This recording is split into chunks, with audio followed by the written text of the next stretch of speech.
நாட்கள் கடந்து போனது.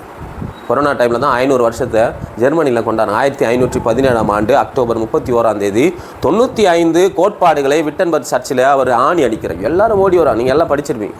எல்லாரும் ஓடி வராங்க.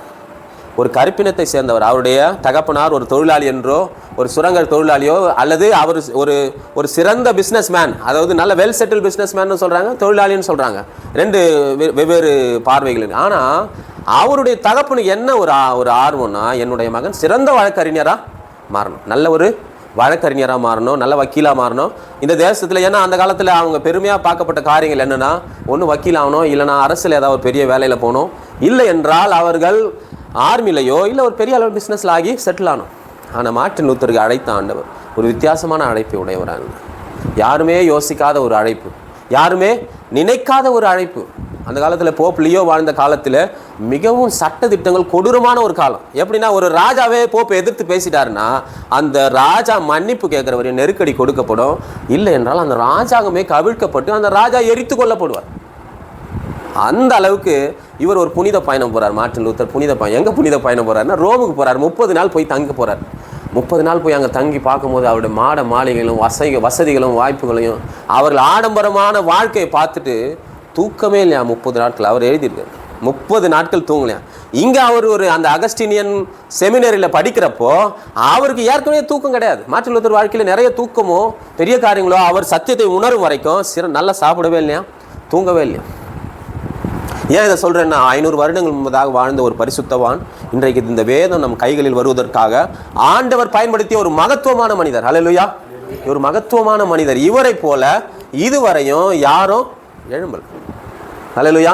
எழும்பினார்கள். ஆனால் இவர் தான் அதாவது stars of the Reformation, morning stars of the Reformation அப்படின்வாங்க. இவர்கள் தான் விடிவெள்ளி நட்சத்திரங்களில் முதன்மையான நட்சத்திரமாய் வருகிறார். ஆனால் ஒரு விடிவெள்ளி நட்சத்திரம் வருவதற்கு முன்பதாக ஒரு ஒளி ஒன்று வரும். காலையில் 4 மணிக்கோ ஃபஸ்ட் எல்லோரும் பார்த்துருங்க, விடியற் காலை எழுந்துருங்க பார்ப்பாங்க, ஒரு வெளிச்சம் வரும். அது எதை குறிக்குதுன்னா, விடிவெளி நட்சத்திரம் வரப்போகுது, தோன்ற போகுது, அதற்கு முன்பதாக ஒரு வெளிச்சம் வரும். அதை போல ஒரு வெளிச்சமாய் பிரகாசித்தவர் தான் ஜான் ஹஸ் என்கிற ஒரு பாதிரியார். அந்த பாதிரியாருடைய வாழ்க்கையில் ஒரு காரியம் நடக்குது. அவருக்கும் வேதாகமத்தை மொழிபெயர்க்கணும்னு ஒரு ஆசை வரும். ஏன்னா அந்த காலத்தில் நம்ம கத்தோலிக்க சபையில் லத்தீன் மொழியில், அதுவும் ஆல்டரை பார்த்து, இந்த பலிப்பீடம் கிறிஸ்துவின் குருசும் அப்படி நற்கருணையும் அங்கே இருக்கும். இவங்க அந்த பக்கம் திரும்பி அவங்க பூசை அங்கே நடத்துவாங்க. மக்கள் இவருடைய பின்புறத்தை தான் பார்ப்பாங்க.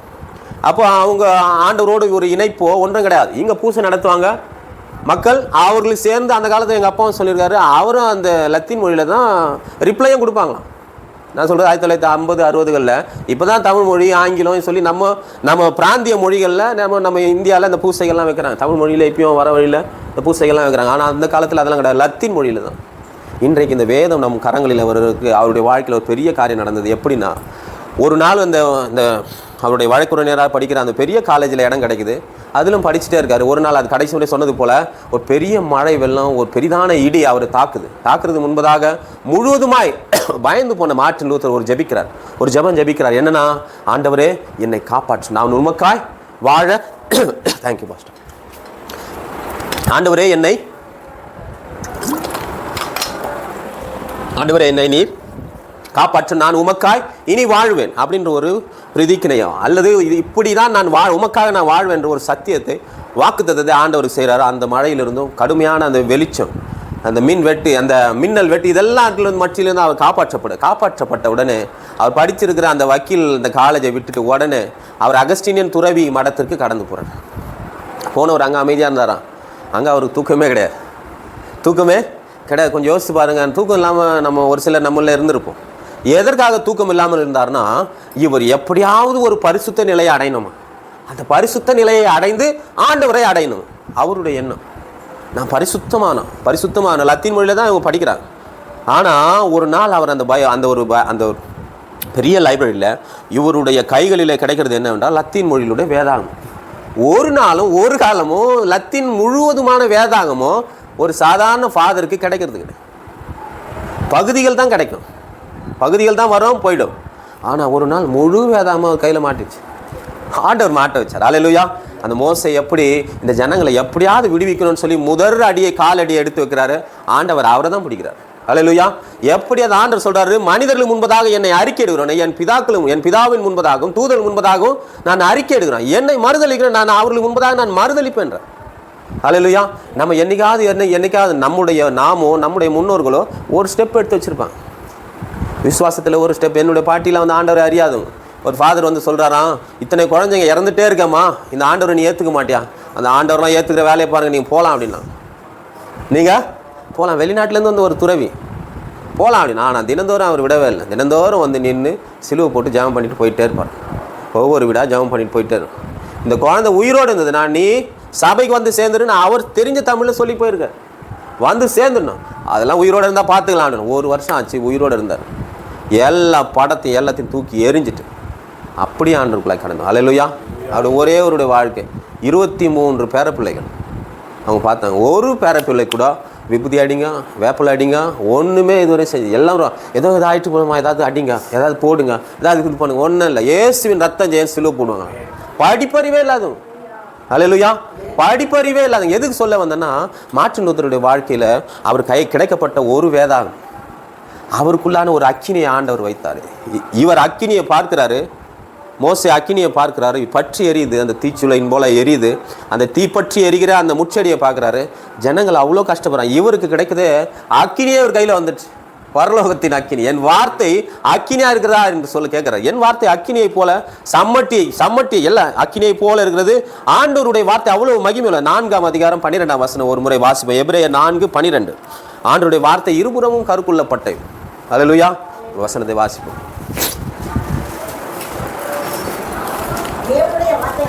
ஆமென். தேவனுடைய வார்த்தையானது ஜீவனும் வல்லமையும் உள்ளதாயும் இருபுறமும் கருக்குள்ள எந்த பட்டயத்தையும் கருத்தானதாயும் ஆத்மாவையும் ஆவியையும் கணுக்களையும் மூளையும் பிரிக்கத்தக்கதாக மூலத்துதிகளாயும் உலகத்தின் நிலைகளையும் யோசனைகளையும் வகையறுக்கிறதாயும் இருக்கிறது. ஆண்டவருடைய வார்த்தை எவ்வளோ ஒரு மேன்மையான வார்த்தைனா, இருபுறமும் கருக்குள்ள பட்டயம். இருபுறமும் கருக்குள்ள பட்டயம். நம்ம ஆவி, ஆத்மா, கணுக்களை எல்லாவற்றையும் பிரிக்கும். அல்லேலூயா. ஒன்றுமே அவருக்கு முன்பதாக நிற்பதில்லை. அதனால தான் வசனம் சொல்கிறது, அவர் எல்லாவற்றை காட்டிலும் தன்னுடைய வார்த்தையை மகிமைப்படுத்தி இருக்கிறான். சங்கீதத்தில் நான் வாசிக்கிறேன். அவருடைய மகிமையான வார்த்தை. இந்த வார்த்தை மார்ட்டின் லூத்தருடைய கைகளில் கிடைக்குது. அவருடைய கைகளில் கிடைச்சவொன்னு அவருக்கு என்ன ஒரு ஆசைனா, அந்த விடிவெள்ளிக்கு முன்பதாக ஒரு வெளிச்சம் வருதில்ல, அந்த ஒரு வெளிச்சம் தான் ஜான் ஹஸ் என்கிற ஒரு பாதிரியார். அவருடைய வாழ்க்கை ரொம்ப சுவாரஸ்யமானது. 100 ஆண்டுகளுக்கு முன்பதாக 1517 இது புரட்சி செய்கிறார் மார்ட்டின் லூத்தர். 100 ஆண்டுகள் 1417ஆம் ஆண்டு இந்த ஜான் ஹஸ் என்கிறவரை கொலை செய்கிறது, எரித்து கொள்ளுகிறதற்கு தயாராகிறாங்க. போப்பு கட்டளை போட்டாச்சு. ஏன்னா அவர் செய்த பாவம் பாவம்ன்றது அவர் செய்த ஒரே ஒரு முயற்சி என்னன்னா, வேதாகமத்தை மொழிபெயர்க்க ஆரம்பிக்கிறார். அப்போ மொழிபெயர்க்க ஆரம்பித்தோன்னா இது மக்களுக்கு தெரியுது. இந்த செய்தி அந்த குறிப்பிட்ட அவர் இருக்கிற அந்த பிராந்தியத்தில் இருக்கிற திருச்சபைக்கும் தெரியுது. அதன் மூலமாக மற்றவர்களும் தெரியுது. அந்த காலத்தில் கடுமையான சட்டம் என்னென்னா, இந்த பைபிளை யாரும் லத்தீன் மொழியிலிருந்தோ, கிரேக்க மொழியிலிருந்தோ, எபிரேய மொழியிலிருந்தோ மொழிபெயர்க்க கூடாது. இந்த 3 மொழிகளும் புனித மொழிகளாம், தெய்வீக மொழிகளாம். இதை தவிர வேறு எந்த மொழிகளும் தெய்வீக மொழிகள் இல்லை. ஆதியாகமம் 11ஆம் அதிகாரத்தில் ஆண்டவர் சொல்றார், நீங்கள் அவருடைய மொழிகளை தாறுமாறாக்கினார். மாத்துந்த யாரு? ஆண்டவர் தான் மாத்துறார். சர்வ வல்லமையுள்ள ஆண்டவர் சொன்ன ஒரு பெரிய காரியம் என்னன்னா, நீங்கள் பலுகி பெருகி பூமியை நிரப்புங்கள் என்ன. ஆனால் நாங்கள் நிரப்ப மாட்டோம். ஒரே இடத்துல இருந்துப்போம். இன்னைக்கு கொஞ்சம் யோசிச்சு பாருங்க. பாஸ்டர் கூட அந்த இடத்துக்கு போயிருக்காரு. இந்த வளைகுடா நாடுகளில் எங்கே பாரு உயரமாக தான் கட்டுவாங்க. எங்கே பாரு உயரமாக. அந்த காலத்தில் இவங்க என்ன கட்டினாங்கன்னா, நினச்சி கட்டினாங்க. ஒரு பாஸ்டர் சொல்கிறாரு, இவர்கள் கட்டி கொண்டே போய் வானத்தை தொடும் அளவுக்கு போயிடலாம். என்ன இவங்களுக்கு ஒரு மனசில் என்னன்னா, இந்த விழுந்து போத தூதன் என்ன நினைச்சானா, நான் அவருடைய சிங்காசனத்துக்கு ஏறுவேன். அவருடைய சிங்காசனத்துக்கு வடக்கு புறங்களில் இல்லை நட்சத்திரங்கள் மத்தியில் அவருடைய சிங்காசனத்துக்கு ஆராதனையின் கூடாரங்களுக்கு நான் ஏறுவேனா. ஒரே நினைவு தான் நினைச்சார். ஏசாயா 14 வாசிக்கிறோம் நம்ம. இப்படி ஏறு அப்படின்னு நினைச்ச உடனே ஆண்டவர் அவனை தள்ளினார். விழுந்து போனவன் தான். அதே போல தான் இவருடைய வாழ்க்கையிலும் எவ்வளோ அந்த போப் அவருடைய இட்ட கட்டளை என்னன்னா, எபிரேயம், கிரேக்கம் மற்றும் லத்தீன் இந்த 3 மொழிகளும் சாம்ராஜ்ய மொழிகளாக அவர்களுக்கு ஏற்படுது. ஆனால் வரலாற்று பூர்வமாக பார்க்க போனால் எபிரேய மொழிகள் அந்த அளவுக்கு பெரிதான அளவுக்கு ஒரு காரியமாக செயல்படல. லத்தீன் மொழி ஏனென்றால் அந்த லாட்டின் எல்லாரும் பேசுகிறாங்க. யார் பேசுகிறாங்கன்னா, இந்த ரோம சாம்ராஜ்யத்தில் எல்லாரும் பேசுகிறாங்க. அதற்கு முன்பதாக வாழ்ந்த அலெக்சாண்டர் த கிரேட், கிரேக்க சாம்ராஜ், கிரேக்கத்தையும் பேசுகிறாங்க. ஆனால் தமிழ் மொழியை போல செம்மொழியானது இந்த எபிரேய மொழியும் உண்டு. அல்லேலூயா. தமிழுக்கு நமக்கு என்ன ஒரு பாக்கியம் என்னன்னா, நீங்கள் எந்த மொழி செம்மொழின்னு சொல்லியோ பழமையான மொழி சொன்னாலும் அவங்க முதல்ல சொல்கிறது தமிழ் மொழி. அல்லேலூயா. 1714 பர்த்தலோமியோ ஜீகன்பால் அவரை குறித்து இன்னும் ஒரு நாட்களில் பேசுவோம். மார்ட்டின் லூத்தரை போல இவரும் மொழிபெயர். இந்த பைபிளை யாரெல்லாம் மொழிபெயர்க்கணும் விரும்புகிறாங்களோ அவருடைய வாழ்க்கை ஆண்டவர் உயர்த்தி மேன்மைப்படுத்திட்டு. அல்லேலூயா. அது காலங்கள் கடந்தாலும் வருடங்கள் கடந்தாலும் ஆண்டவருடைய வருகை மட்டும் ஆண்டவருடைய வார்த்தையும் அவரை மொழிபெயர்க்க எத்தனை முயற்சிகள் மேற்கொண்ட பரிசுத்தவான்களை நம்ம தொடர்ந்து பேசி கொண்டிருக்கிறது நம்முடைய பாக்கியம். அல்லேலூயா. நம்ம நாட்டுக்கு வந்த வில்லியம் கேரி ஒரு செருப்பு பதனி ஒரு தடவை அவரை பார்த்து சொல்கிறாங்களாம், you are a shoe maker அப்படின்னு சொல்கிறாங்களாம். அப்படி நீங்கள் காலணிகளை உற்பத்தி செய்கிற ஒரு சாதாரண நாள், உனக்கு என்னையா தெரியும்? அப்போ இவர் சொல்கிறாரா, நான் காலணிகளை செய்பவன் கிடையாது, காலணிகளை செப்பனிடுபவன். ஏதாவது பிஞ்சு போச்சுன்னா தைச்சி தருவேன் ஐயா. வேதாகமத்தை இந்திய மொழிகளிலே 34 இந்திய மொழிகளிலே மொழிபெயர்த்த மகத்துவமான தேவ மனிதர். அல்லேலூயா. வில்லியம் கேரி வரும்பொழுது அவருடைய சம்பளமே $20 தான், 20 பவுண்டு. பேப்டிஸ்ட் சபை அனுப்புகிறாங்க, 20 பவுண்டு தான். ஆனால் 36 மொழிகளில் இந்த ஊருக்கு அவர் வங்காள மொழியை பயின்று வங்காள மொழியில் ஒரு இந்த பாடலை எழுந்த ரவீந்திரநாத் தாகூர் இணையான அப்படி ஒரு புலமையை வாங்கிட்டார். பெரிய யூனிவர்சிட்டியிலே வங்காள மொழி ப்ரொஃபஸராகவே இருந்திருக்கார். ஆனால் அவர் வந்தது எதற்காக? வில்லியம் கேரி இங்கே மொழிபெயர்ப்புக்கும் கிறிஸ்துவத்தையும் ஆண்டவருடைய அன்பையும் அநேகருக்கு சொல்ல வந்தவர். ஒரு பெரிய ப்ரொஃபஸர் ஆயாச்சு. ஆனால் அவர் சொல்கிறார், அவருடைய புத்தகத்தில் எழுதுகிறாரு, ஒரு செருப்பு செப்பனிடுகிற சரி செய்கிற என்னை என் தேவன் என்னை உயர்த்தினார். அவர் கடைசியில் சொன்ன வார்த்தை, அவருடைய அன்பான கரங்களில் நான் விழுகிறேன். எப்பொழுதும் தேவையுள்ள மனிதன், எப்பொழுதும் என்னை கைவிடாத ஆண்டவர், எப்பொழுதும் என் நினைவு கூர்ந்திருக்கிற என் ஆண்டவருடைய கருணை மிகுந்த கிருபை நிறைந்த கரங்களில் நான் விழுகிறேன். அவர் கடைசியாக சொன்ன வார்த்தை எவ்வளோ ஒரு அற்புதமான வார்த்தை. இந்த வேதாகமத்தை 36 மொழிகளிலே மொழிபெயர்த்தார். டாக்டர் மார்ட்டின் லூத்தருடைய வாழ்க்கை திரும்ப நம்ம வருவோம். மார்ட்டின் லூத்தருடைய வாழ்க்கையில் அவருடைய வாழ்க்கை திருப்பி போட்ட ஒரு வசனம் என்னவென்றால் ரோமர் 1:17 ஒரு அருமையான வசனம்.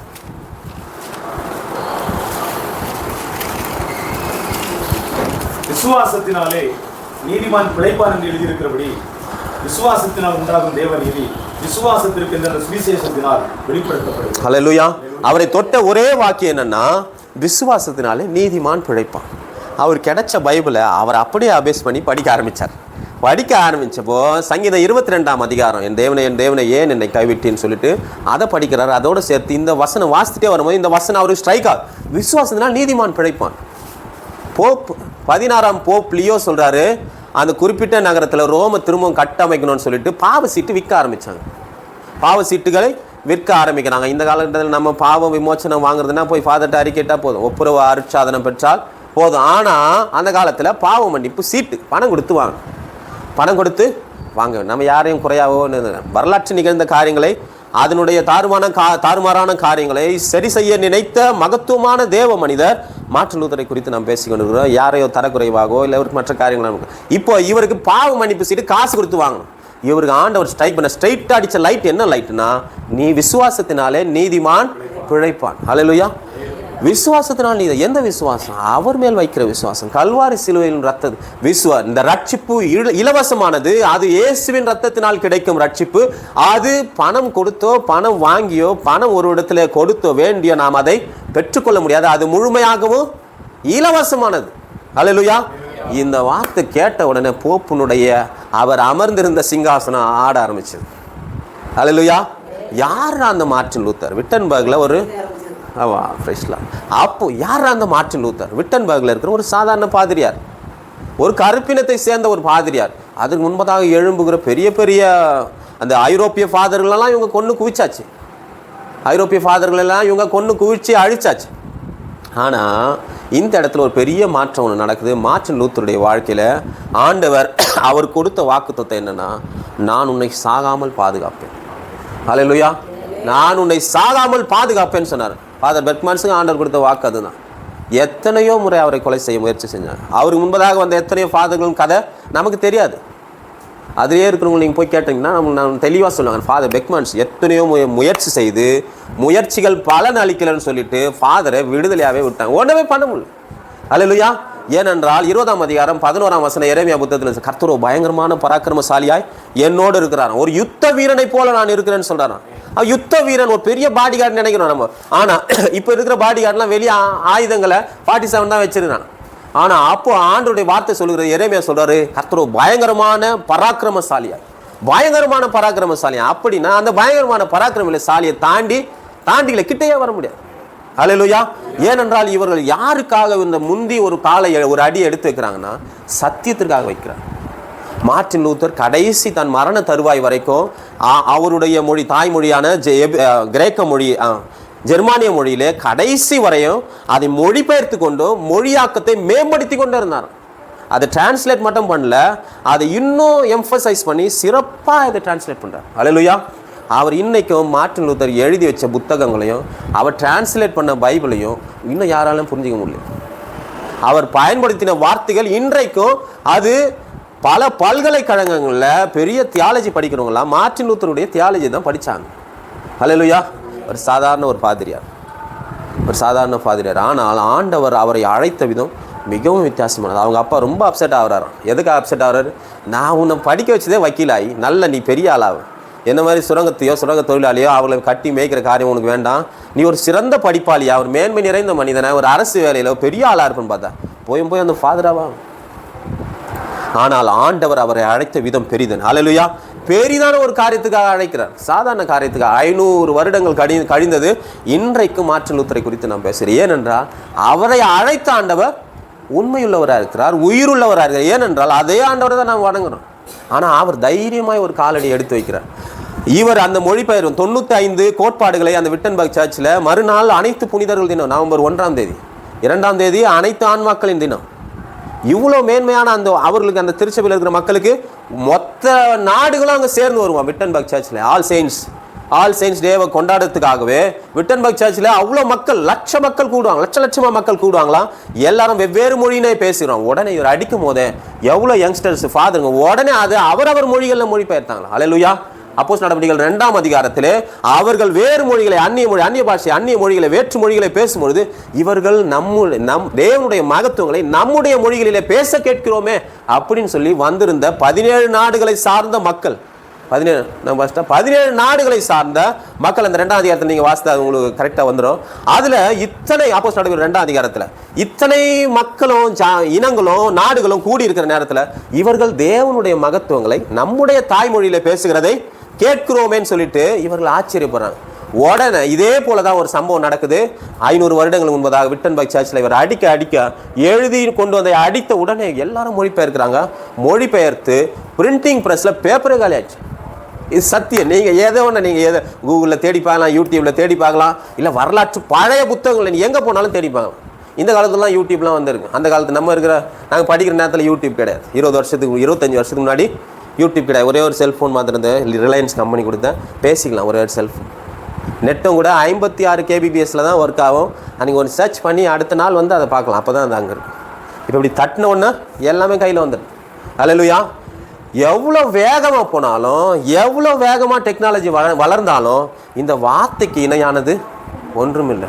ஹல்லேலூயா. நான் ஒரு பாதிரியாரை பார்த்து கேட்டேன், ஃபாதர் இவ்வளோ மகிமையான காரியங்களை மனிதனை படைத்திருக்கிறார், ஒரு நாளும் மனிதன் அப்டேட் ஆகணும்னு சொல்லிட்டு அவனுக்குள்ளாக ஒரு சுவிட்சும் கிடையாது, ஒன்றும் கிடையாது. காலம் மாற அவன் அதுக்கு ஏற்ற வேகத்தில் ஓடிட்டே இருக்கான். அதான் நான் சொன்னேன், ஆண்டவர் மனிதனை படைக்கும்போது அவருடைய சாயலின்படியும் அவருடைய ரூபத்தின்படியும் படைத்தாராம். மகிமையினாலும் கனத்தினாலும் அவரை முடிசூட்டினாராம். ஹல்லேலூயா. மகிமையினாலும் நம்ம சற்று தேவதூதர்களை காட்டிலும் சற்று சிறியவனாய் படைத்தார். ஆனால் அது தெளிவான மொழியாக்க என்னன்னா, தேவனுக்கு இணையான குறைவாக தான் படைத்தார். தேவதூதர் நம்மளும் நடிச்சிருக்காங்க. ஆனால் அது உண்மையான மொழியாக்கும் தேவனுக்கு கொஞ்சம் குறையதான். அவர் எங்கும் நிறைந்திருக்கிறவர், எல்லா இடத்துலையும் நிறைந்திருக்கிறார். அவரால் எல்லா இடத்துலையும் இருக்க முடியும், நம்மளால இருக்க முடியாது. சற்று குறைவா ஒரு மனிதன் ஒரு இடத்துல இருந்தால் ஆனால் நம்ம 20 வருஷத்துக்கு முன்னாடி போக முடியும். ஆமென். ஒரே செகண்டில் நம்ம 20 வருஷத்துக்கு முன்னாடி நம்ம காலேஜில் என்ன படிச்சிருந்தோம், நம்ம பொண்ணுக்கு கல்யாணம் ஆகும்போது அவளுக்கு என்ன புடவை கட்டி வச்சுருந்தாங்க, கையில் என்ன நம்ம வளையல் வாங்கி போட்டோம், ஒரே செகண்டில் போகலாம். ஹல்லேலூயா. ஒரே செகண்டில். ஆனால் நான் ஒன்று முன்னோக்கி போக முடியாது. தீர்க்க தரிசனம் வரம் பெற்றவளை தவிர முன்னோக்கி நம்ம போகிறோம். தன்னுடைய தாசர்களுக்கு எதையும் அறிவிக்காமல் கர்த்தர் எதையும் செய்ய மாட்டார். 3ஆம் அதிகாரம் 7ஆம் வசனம் ஆமோஸ் புத்தகத்தில் தன்னுடைய தாசர்களுக்கு தீர்க்கதரிசிக்கு வெளிப்படுத்தாமல் அவர் எதையும் செய்யறது இல்லை. அல்லேலூயா. இந்த சத்திய வசனத்தை அவருக்கு வெளிப்படுத்துறார். மார்ட்டின் லூத்தர் இந்த வார்த்தை பிடிச்சவன விசுவாசத்தை நீதிமான் பிழைப்பான். உடனே போப்புக்கு போது செய்தி போது இப்படி ஒரு ஃபாதர் உங்களை எதிர்க்கிறார். 1521ஆம் ஆண்டு மார்ட்டின் லூத்தரை கத்தோலிக்க சபையிலிருந்து, ரோம கத்தோலிக்க சபையிலிருந்து தள்ளுறாங்க. அவங்க தள்ளுறது தான் பெரிய பிரச்சனையாக போச்சு. ஹல்லேலூயா. என்னைக்கு ஒரு மனிதனை அப்படியே விட்டா கூட அப்படியே இருந்துருவாங்க. அவங்களை எப்போ எதிர்ப்போமோ சத்ருவை நம்ம எதிர்த்து நில்லுங்கள், அப்பொழுது அவன் ஓடிப்பான். அதுவரை நம்ம கூடவே அவன் ஜாலியாக இருப்பான். ஆனால் நீ தான் சத்ரு, இயேசு நாமத்தில் ஓடு, நான் அவ்வளோதான். அவன் ஓடுவான். நம்ம எதிர்த்து நிற்கணும். நமக்கு வெள்ளம் போல சாதம், வெள்ளம் கிடையாது, வெள்ளம் போல சத்துரு வந்தாலும் சாத்தான் வந்தாலும் ஆவியானவர் குடியேற்று. 4ஆம் அதிகாரம் 6ஆம் வசனம். பலத்தினாலும் அல்ல பராக்கிரமத்தில், சகரியா 4 பலத்தினாலும் அல்ல பராக்கிரமத்தில், அவருடைய ஆவியானவர் இந்த வார்த்தைகளை எழுதி, இந்த வார்த்தைகளுக்கு எத்தனை வருடம் அப்படின்னு நம்ம கணக்கு பார்த்தோம்னா கிட்டத்தட்ட 4000 வருடங்கள் முன்பதாக 6000 வருடங்கள் எழுத்து மொழியாக்கப்பட்டு 3600 வருடங்கள் மோசே எழுதா தொடங்கி 3600 வருடங்கள் ஆகுது. 6000 வருடங்களுக்கான வரலாற்று புத்தகத்தை என்றும் அழியாத மகிமையின் புத்தகத்தை நாம் பெற்றிருக்கிறோம். அல்லேலூயா. அதுவும் நம்முடைய தாய்மொழிகளை பெற்றிருக்கிறோம். 646 மொழிகள் கொண்ட பர்த்தலோமியு சீகன்பால் வந்தவங்க எத்தனை மொழி தெரியாது. ஆனால் 646 மொழிகள் இப்பொழுது லிஸ்ட் பண்ணப்பட்ட வகுக்கப்பட்ட 646 மொழிகளில் தமிழ் மொழியில் முதலாக மொழிபெயர்க்கப்பட்டது தமிழ் மொழி தான். அல்லேலூயா, அல்லேலூயா. அத்தனை மகிமை நிறைந்த ஒரு வேதாகமத்தை நம்முடைய கைகளில் சுமந்த இதற்காக உழைத்தவர், இதற்காக வித்திட்டவர் யாருன்னா ஆண்டவராய் இயேசு கிறிஸ்து தன்னுடைய ரத்தத்தை சிந்தி நம்மை விலைக்கிரயமாக மீட்டு கொண்டார். அது மிகப்பெரிய அந்த ஒரு பலிக்கோ தியாகத்திற்கோ யாரும் ஈடு இணை செய்யவே முடியாது. ஹல்லேலூயா. அவருடைய சிலுவையின் அன்பிற்காக பட்ட பாடுகளும் நிந்தைகளும் தன்னுடைய முகத்தை கற்பாரை போல மாற்றினார். 50ஆம் அதிகாரம் ஏசாயாவில் வாசிக்கிறோம். அவருடைய உமிழ்நீருக்கும் அவருடைய அசிங்கமாய் நடத்துகிற காரணம் தன்னுடைய முகத்தை கற்பாரை போல மாற்றுகிறார். சரீரம் முழுவதும் அடிக்கப்படும்படி உழப்படுகிற நிலத்தை போல ஒப்பு கொடுக்கிறார். மனிதருடைய ரூபம் அவர்களே 53ஆம் அதிகாரம் ஏசாயா புத்தகத்தில் மனிதருடைய ரூபம் அவருக்கு இல்லை. நமக்கு தெரியணும்னு சொல்கிறதுக்காக இப்போ எடுக்கிற படங்களில் அவருடைய முகத்தையோ சரீரத்தையோ கேட்குறாங்க. அப்போது நம்ம இந்த இறைச்சி கடையில் எப்படி இருக்கும் அதுபோல தான் அவர் தோற்றுது. நம்முடைய ஆண்டவன் நமக்காக அத்தனை அந்த கேடு அடைந்தார் என்று எழுதியிருக்கிறார். மனிதரை காணுகிற அந்த மனித ரூபமே கிடையாமல். ஆனால் ஒரு அருமையாக ஒரு சகோதரி பாஸ்டர் பெங்களூரில் இருக்கிறாங்க. அவங்க சொல்கிறாங்க, ஆண்டவர் இறந்த பொழுது அவர் கார்டியாக் ரப்சர் அப்படின்னு சொல்கிறாங்க. அப்படின்னா இவருடைய கார்டியாக் அரெஸ்ட்டோ இல்லை இந்த இருதயத்தின் நின்று போனதோ மற்ற காரியங்களோ இருதயத்தில் சஞ்சலப்பட்டாராம். அவர் தன்னுடைய மக்களுக்காக வந்தாராம். ஆனால் அவர்களோ அவரை ஏற்றுக்கொள்ளவில்லை. அவர் தன்னுடைய மக்களுக்காக வந்தாராம். தன்னுடைய மக்களுக்காக அவருக்காக எங்கும் பரிசுத்த வேதாகமம் பழைய ஏற்பாடு முழுவதும் நிறைந்திருக்கிற தேவகுமாரன், மறைந்திருக்கிற தேவகுமாரன், எப்பொழுதெல்லாம் வெளிப்பட வேண்டுமோ வெளிப்பட்ட தேவகுமாரன், ஆதியாகமத்திலிருந்து மல்கியா புத்தகம் 39 புத்தகங்களில் வெளிப்பட்ட தேவகுமாரனை அவர் பிறக்கிறாரு. ஆனால் அவரை ஏற்றுக்கொள்ள அவர் மனதில்லை. அவர்கிட்ட வந்து கேட்குறாங்க, நீர் மேசியாவானால் நேரடியாக சொல்லணும். நீங்கள் சொல்லுகிறபடி நான் மேசியா தான், நான் சொன்னாலும் நீங்கள் ஏற்றுக்கொள்ள போவதில்லை. அல்லேலூயா. ஆனால் ஆண்டவர் சொல்கிறாரு, ஆண்டவரே நீர் எனக்கென்று ஒரு சரீரத்தை உண்டாக்கியிருக்கிறீர். அல்லேலூயா. அந்த மாம்சத்தின் திரை கிழிக்கப்பட வேண்டும், தேவாலயத்தின் திரை சிலை அப்போ தான் கிழிக்கப்படும். அல்லேலூயா. இன்றைக்கு நாம் இந்த வசனத்தை பேசுகிறதுக்கு முக்கியமான காரணம் ஒரு பெரிதான ஒரு தியாக பலியை கல்வாரி சிலுவையில் ஆண்டவர் நமக்காய் செய்தார். அல்லேலூயா, அல்லேலூயா. அந்த கல்வாரி சிலுவைக்கு ஈடாக இணையாக அந்த கல்வாரியின் அன்பு ஒரு பாஸ்டர் சொல்கிறாரு, எலியாவின் மிகப்பெரிய வல்லமை மிகுந்த ஊழியங்களோ அல்லது நோவாவின் மேன்மையான பேழையோ அல்லது மல்கியா சொன்ன மேன்மையான காரியங்களோ அல்லது அது செங்கடல் பிளப்பதோ எனக்கு ஒரு பெரிய காரியம் இல்லை பாஸ்டர். எனக்கு பெருசாக தோறல பிரதர். எனக்கு பெரிதாய் தோன்றுகிற ஒரே காரியம் அந்த கல்வாரி சிலுவை. அல்லேலூயா. கல்வாரி சிலுவை. அந்த ராத்திரியில் நிக்கோதேமு அவரிடத்துல வராரு. அவரிடத்துல சொல்ற, உண்மை போல தேவன் உம்மிடத்தில் ஒருவரோடு இல்லாவிட்டால் இப்படி ஒரு பெரிய பெரிய காரியங்களா அதிசயங்களை அற்புதங்களை யாராலும் செய்ய முடியாது. நீ அதெல்லாம் விடுப்பா, நீ மறுபடியும் பிறகு ஒருவன் தண்ணீரினாலும் ஆவினாலும் பிறவாவிட்டால் தேவராஜ்யத்திற்குள் அவன் நுழைய முடியாது, விண்ணரசுக்குள் நுழைய முடியாதான். ஒரே ஒரு டிக்கெட் என்னன்னா இயேசுவின் ரத்தம். அல்லேலூயா. அவருடைய ரத்தத்தினால் தான் மீட்பு உண்டு. அந்த வார்த்தை மார்ட்டின் லூத்தருடைய வாழ்க்கையை தொட்டது. மார்ட்டின் லூத்தருடைய வாழ்க்கையை தொட்ட மாத்திரத்தில் அவரோடு இணைந்து என்னைக்கு அவரை சபையை விட்டு விலக்கினார்களோ, திருச்சபையை விட்டு விலக்கின பொழுது அவரோடு சேர்ந்து கணக்கில்லாத பாதிரிமார்களும் கன்னியர்களும் அருட்சகோதரிகளும் வெளியே வந்தாங்க. அல்லேலூயா. எல்லாருக்கும் கல்யாணம் பண்ணாராம். கடைசியாக ஒரே ஒரு அம்மா தனியாக தான், கேத்ரின். உங்களுக்கு யாராவது கல்யாணம் பண்ண விருப்பமா? நான் உங்களை திருமணம் செய்ய விருப்பம்ன்றார். மார்ட்டின் லூத்தருக்கு அவர் திருமணம் செய்ய. அந்த காலத்தில் என்ன நினைச்சாரா? மார்ட்டின் லூத்தருடைய காலத்தில் ஒரு மனிதன் ஆண்டவரை தேவாதி தேவனை அடைய வேண்டும்னா அவனுடைய வாழ்க்கையில் அவன் திருமணம் செய்து கொள்ளாமல் எல்லா சுகத்தையும் தள்ளிவிட்டு ஒரு குருவானவராய் வாழணுமா. ரொம்ப கடுமையான குருவானவராய் வாழ்ந்தாதான் அவருடைய சமூகத்துக்கு மகிமையான அந்த பரிசுத்த சமூகத்துக்கு போக முடியும். அவருக்கு போதகம் செய்த ஸ்ட்ராஸ்பர்க் என்கிற அவருடைய வேதாகம ஆசிரியர், அவர் ஃபாதரியார், இதெல்லாம் அந்த செமினரியில் தான் நடக்குது. அவர் சொல்கிறாரு, ஒரு புதிய ஏற்பாடை கொடுக்குறார், அவருடைய கையில் கொடுத்து இதை வாசிப்பான். இந்த வார்த்தைகள் உன்னை தேற்றும். ஒரு நாள் நாம் தேவனுடைய பரிசுத்தத்தை நம்முடைய மாம்ச சரீரத்தினால் அடைய முடியாது. அவருடைய குமாரன் இயேசுவின் ரத்தத்தினால் மாத்திரம்தான் அதை அடைய முடியும். நம்முடைய நீதி எல்லாம் அழுக்கான கந்தை. அது தமிழில் அழுக்கான கந்தையும் மொழிபெயர்த்திருக்காங்க. ஆனால் அது ஒரு கரெக்டான டிரான்ஸ்லேஷன் வேறு. அருவருக்கப்படுகிற ஒரு அழுக்கான கந்தை. அதே போல் என் நீதியை அழுக்கான கந்தை. ஆண்டவர் அவருக்கு சொன்ன மேன்மையான வார்த்தை என்னென்னா, தன் விசுவாசத்தினால நீதிமான் பிழைப்பான். அந்த வார்த்தையை அவர் பிடித்துக் கொள்கிறார். மார்ட்டின் லூத்தருடைய வாழ்க்கையில் கடைசி வரை மொழிபெயர்த்து கொண்டு ஒரு நாளும் தளர்ந்து போகவில்லை. ஹல்லேலூயா. ஒரு நாளும் தளர்ந்து போவதில்லை. அவருக்கு உதவி அநேக இளவரசர்கள் உதவி செஞ்சாங்க. ஒரு ராஜா எதிர்த்தாலே அந்த ராஜாங்கமும் காலியாயிடும், அந்த ராஜ்யமும் அந்த ராஜாவே கொண்டுடுவாங்க, அழிச்சிடுவாங்க, மொத்தமாக அழிச்சாங்க. போப்பானவருடைய கால்களில் விழுந்தாகணும். நான் சொன்னதெல்லாம் தவறு ஐயா, என்ன மன்னிச்சிருங்க அப்படின்னு சொன்னாதான் அவர் உயிர் பிழைப்பார். அதுவும் அவர் கட்டளை கொடுத்தாதான். ஆனால் இவர் ஒரே வார்த்தை சொல்றாரு, விசுவாசன நீதிமான் பிழைப்பான். ரட்சிப்பு இலவசமானது, அது இயேசு கிறிஸ்துவின் ரத்தத்தினால் உண்டானது. அதை யாரும் எந்த சூழ்நிலை விற்க முடியாது, வாங்க முடியாது, முற்றிலும் இலவசமானது. அதை எதிர்க்க யாராலும் முடியல. அல்லேலூயா. ஏனென்றால் ஆண்டவர் சொன்ன வசனம் 14:6 யோவான் நற்செய்தி, நானே வழியும் சத்தியம் ஜீவனுமா இருக்கிறேன், என்னாலே அல்லாமல் ஒருவனும் பிதாவினிடத்தில் வர முடியாதுன்னு சொல்றார். ஒருவனும் வர முடியாது. அவரே வழி சத்தியம் ஜீவன் என்று அறிந்து கொண்ட மார்ட்டின் லூத்தருடைய வாழ்க்கையில் ஏற்பட்ட மகிமையான மாற்றம் இன்றைக்கும் நாம் அனுபவித்துக் கொண்டிருக்கிறோம். அல்லேலூயா, அல்லேலூயா. பாஸ்டர் அங்கே ஜெபிக்கும் போதெல்லாம், அவர் அந்த பிரசங்கத்தை கொடுக்கும் போதெல்லாம், அந்த தேவ செய்தியை பகிர்ந்து கொள்ளும் போதெல்லாம் ஒரு அம்மா பின்னாடியிலேருந்து அவங்க ஜெபிச்சுட்டே இருப்பாங்க. ஏன்னா பாஸ்டர்மா ஜெபிக்கிறாங்க. ஏன் காரணம் என்னென்னா, மார்ட்டின் லூத்தருடைய வாழ்க்கையிலும் அவருக்காக ஜெபிக்கிற அநேக ஜனங்கள் இருந்தாங்க. அல்லேலூயா. ஒரு தேவ மனிதர் இங்கே நிற்கணும்னா அவருக்காக ஜெபிக்கிறவர் யாராவது அட்லீஸ்ட் ஒருவராவது வேணும். ஆண்டவர் நமக்காக எப்பொழுதும் வேண்டுதல் செய்கிறார். நமக்காக நன்மையை பேசும் பரிசுத்த ரத்தம் என்றைக்கும் நன்மை பிதாவினிடத்திலே பரிந்து பேசும். இயேசுவின் ரத்தம் பிதாவை நோக்கி வேண்டிக் கொண்டே இருக்குமா நம்மை குறித்து.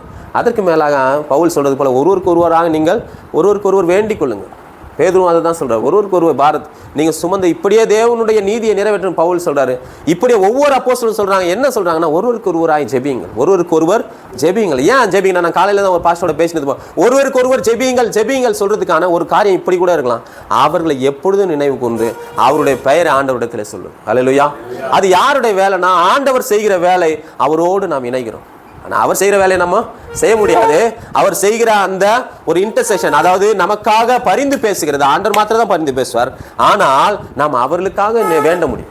அல்லேலூயா. பாஸ்டருக்கு அவங்க குடும்பத்தில் இங்கே வந்திருக்கிற ஒவ்வொரு மக்களுக்காகவும் நம்ம வேண்ட முடியும். அதுதான் ஆண்டவர் சொல்கிறார். மார்ட்டின் லூத்தருடைய வாழ்க்கையில் நிகழ்ந்த இன்னும் பல சம்பவங்கள் உண்டு. நிகழ்ந்த பல சம்பவங்கள், ஆச்சரியமான சம்பவங்கள். ஒரு ஃப்ரெட்ரிக் என்கிற ஒரு மிக சிறந்த ஒரு இளவரசர், இவர் ஒரு தடவை கொலை செய்யவே தயாராகிட்டாங்க. பவுலை எப்படி மதில் மேலிருந்து இறக்கி விட்டாங்களோ அதே போல் மதில் மேலேருந்து இறக்கிட்ட ஒரு கருப்பு குதிரை ஒன்று இருந்திருக்கு. அதில் ஏறி ராத்திரியெல்லாம் சவாரி செஞ்சு கடந்து வந்திருக்காரு. பயந்து வரல, அவரை காப்பாற்ற எல்லாரும் முயற்சி செய்கிறாங்க. ஏன்னா லூத்தரை போல ஒரு ஆள் எழும்பவே முடியலையே. லூத்தரை போல ஒரு ஆளும் போப்புக்கு எதிராக பேச முடியல, பேசணும்னு உயிரோடு இல்லை. அப்போ ஒரு காலகட்டம் ஒன்று வருது, போப்பை யாராலும் எதிர்க்க முடியாது அப்படின்ற ஒரு காலகட்டம் வந்த பொழுதுதான் போப்பை எதிர்க்கக்கூடிய ஒரு மனிதனை எழுப்புகிறார் ஆண்டவர். அல்லேலூயா. எந்த அதிகாரத்திற்கும் மேலாக வானத்திலும் பூமியிலும் சகல அதிகாரம் எனக்கு கொடுக்கப்பட்டது. ஆண்டவர் சொல்றார் 28ஆம் அதிகாரம் மத்தேயு 18-20 வரை, வானத்திலும் பூமியிலும் சகல அதிகாரம் எனக்கு கொடுக்கப்பட்டது. அல்லேலூயா. வானத்திலும் பூமியிலும் சகல அதிகாரம் கொடுக்கப்பட்டிருக்கிற வைத்திருக்கிற ஆண்டவருடைய கரங்களை பற்றி அந்த ராத்திரி முழுவதும் அந்த குதிரையில் பயணம் செய்கிறாராம். விடியற் காலையில் ஒரு பெரிய வைக்கோல் ஒரு பெரிய வைக்கோல் அப்படி வச்சுருக்காங்க. அந்த குதிரை நிறுத்த முடியாமல் தெரியாமல் அதுலேருந்து அப்படியே ஜம்ப் பண்ணி அந்த வைக்கோல் போகிற மேலே விழுந்து தூங்கினவர் தான் நான் லூத்தர். அப்படியே தூங்கியிருக்கிறார், நல்ல தூக்கம். திரும்ப ஆட்கள் வந்தாங்க, அவரை கூட்டின்னு போகிறாங்க. ஒரு நாளும் எதிரிகள் கரத்திலே லூத்தருடைய வாழ்க்கை முடிந்து போகவில்லை. அல்லேலூயா. ஏனென்றால் அவர் யாருக்காக நின்றால் என்றால் இந்த சத்திய வேதத்திற்காக நின்றார். மொழிபெயர்த்தால் இன்றைக்கும் நாம் அவருடைய மகிமையான காரியங்களை இன்றைக்கும் வெளிநாடுகளில் படிச்சுட்டு இருக்காங்க. ஆண்டவர் இவரை வைத்து செய்த காரியங்கள் இன்றைக்கும் உயிரோடு இருக்கு. அந்த காலத்தில் என்னன்னா, இந்த காலத்தில் செய்கிறாங்க. அந்த காலத்தில் புனிதர்கள் ரத்த சாட்சிகள் எப்படி கொல்லப்படுறாங்க, அவர்கள் கொல்லப்பட்ட அந்த ஈட்டியின் முனை, அவர் கொல்லப்பட்ட அந்த ஈட்டி, அவர்கள் அணிந்திருந்த ஆடைகள், இதெல்லாம் வணங்கினா உங்களுக்கு ரட்சிப்பு கிடைக்கும், இதெல்லாம் வணங்கினா உங்களுக்கு அற்புதம் நடக்கும். லூத்தர் அதை எதிர்க்கிறார். என்னென்னு எதிர்க்கிறார்? ஒரு நாளும் அவர்களுடைய காரியங்கள் உங்களை சுகப்படுத்த முடியாது. இயேசுவின் ரத்தம் மாத்திரமே உங்களை சுகப்படுத்த முடியும், குணப்படுத்த முடியும், ஆரோக்கியமாக்க முடியும். அவருடைய ரத்தம் மாத்திரமே உங்களுக்கு போதும்னு சொல்லி அதை ஒரு வைராக்கியமாய், தைரியமாய், அது எல்லாருக்கும் முன்பதாக அது போப்புக்கே சவால் விடும் அளவிற்கு ஒரு சிறந்த தேவ மனிதன், எதற்கும் அஞ்சாத ஒரு தேவ மனிதனாய் எழும்புகிறார். அல்லேலூயா. இன்றைக்கும் மார்ட்டின் லூத்தருடைய வாழ்க்கை இன்னும் 1 மணி நேரம் பேசி அவருடைய வாழ்க்கை நிறைவேறும். ஏன்னா அவர் செய்த காரியம் பெரிதான காரியம். அல்லேலூயா. 1517 அக்டோபர் 31 மறக்க முடியாத நாள், திருச்சபையின் வரலாற்றில் மறக்க முடியாத ஒரு நாள். அல்லேலூயா. மறக்க முடியாத நாள். அன்றைக்கு தொடங்கின அந்த மிகப்பெரிய மறுமலர்ச்சி, ரெஃபர்மேஷன் இன்றைக்கும் நடந்து கொண்டே இருக்கு. ஆண்டவர் இன்றைக்கும் நம்மை அழைக்கிறார். எதற்காக அழைக்கிறார்னா, இன்றைக்கும் பல சத்தியங்கள், தீயதான உபதேசங்கள், உபதேசங்கள், ஆண்டவரை குறித்ததான தவறான காரியங்கள் இன்றைக்கும் பரவிட்டே இருக்கு. அதை எதிர்த்து அதற்காக ஆண்டவருடைய சத்தியத்தை பேசுகிற பாஸ்டர்களும் எழும்பிட்டே தான் இருக்காங்க. இன்றைக்கும் எழும்புறாங்க. ஏன்னா ஆண்டவர் தன்னுடைய வார்த்தையும் தன்னுடைய மகிமையும் யாருக்கும் விட்டு கொடுக்க மாட்டாராம். யாருக்கும் அவருடைய மகிமையை விட்டு கொடுமா. அவருடைய மகிமை வெளிப்பட்டது தேவகுமாரனிடத்திலும் அவர் பேசின இந்த சத்திய வார்த்தைகள். உலகிலேயே அதிகமாய் அச்சடிக்கப்படுகிற ஒரு புத்தகம் என்னவென்றால் அது இந்த வேதாகம். எல்லா மொழிகளிலும் அச்சடிக்கப்படுகிற ஒரு புத்தகம் எது என்றால் அது வேதாகம். சீனா தேசத்தில் ஒருத்தர் சொல்கிறார், இந்த வேதாகம் மொத்தத்தையும் அவர் கையில் கிடைச்ச பணத்தெல்லாம் கொண்டு வந்து அவர் வீட்டுக்குள்ளே வச்சு எரிச்சாராம். ஒரு அறைக்குள்ளே வச்சு எரிச்சாராம். வேதாகம் மொத்தம் அழிக்க போகிறார். பல வருடங்கள் கழித்து இந்தியன் பைபிள் சொசைட்டி, அது இங்கே நம்ம நடக்குது, Bible society, international Bible society அவரை வீட்டை வாங்கி சீனாவில் இன்றைக்கு அந்த வீட்டிலே அச்சடிக்கிறார். அல்லேலூயா. வேதாகமத்தை அச்சடிக்கிறாங்க. யாருடைய வீட்டிலே வாங்கி கொண்டு வந்து அதை எரிச்சாரோ அவருடைய வீடு இன்னைக்கு பிரிண்டிங் ப்ரெஸ். ஏனென்றால் இந்த வார்த்தையை ஒரு நாளும், ஒரு மனிதனாலும், ஒரு ராஜாவாலும், ஒரு போப், அந்த காலத்தில், இந்த காலத்தினுடைய காரியங்கள் மாறி இருக்கு. இன்றைக்கி எவ்வளோ காரியங்கள் மன்னிப்புலாம் கேட்டு அந்த திருச்சபையின் காரியங்கள்லாம் மாறி போய் எவ்வளோ ஆனால் வர வேண்டிய மாற்றங்கள் இன்னும் அநேகம் உண்டு. ஆனால் லூத்தரை பின்பற்றினவர்கள் ஒரு நாளும் இவருடைய கோட்பாடுகளுக்கு தலை குனிந்து போக மாட்டார். அவர் ஓப்பன் சேலஞ்ச் வைக்கிறார்.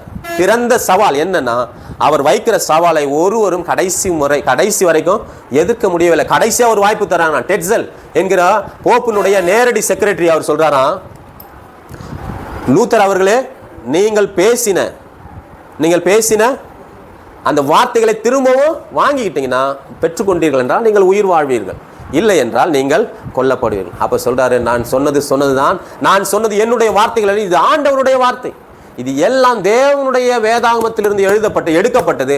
ஆகையால் என்னுடைய வார்த்தை நான் திரும்ப பெற முடியாது. உங்களுக்கு யாராவது தர்க்கம் வேண்டுமானால், பேச வேண்டுமானால், தெளிவு வேண்டுமானால், வேத பண்டிதராகிய மார்ட்டின் லூத்தர் என்னை அணுகவும் சொல்லி லெட்டர் போடுறாரு. யாருக்கு என்ன வரலாம்? ஏன்னா இவர் அந்த அளவுக்கு தயாராயாச்சு. ஏன்னா இவருடைய தாய்மொழியில இவரே மொழிபெயர்க்கிற ஆளுக்கு என்ன ஆகும்னா, ஒரு வார்த்தையில ஒரு மொழியில இருந்து இன்னொரு மொழிபெயர்க்கும் போது என்ன ஆகும்னா, அப்படியே மனப்பாடம் ஆகிட்டே இருந்ததுதான் லூத்தருக்கு. அல்லேலூயா. மனப்பாடம் ஆகிட்டே இருந்ததுதான் லூத்தருக்கு. ஒரு வார்த்தைகள் விடாம அந்த அளவுக்கு வேதத்தை நேசித்து வாசித்து மொழிபெயர்த்து தன் வாழ்க்கையை வேதாகமா அவருடைய வாழ்க்கையாக மாறிடுச்சு. அல்லேலூயா.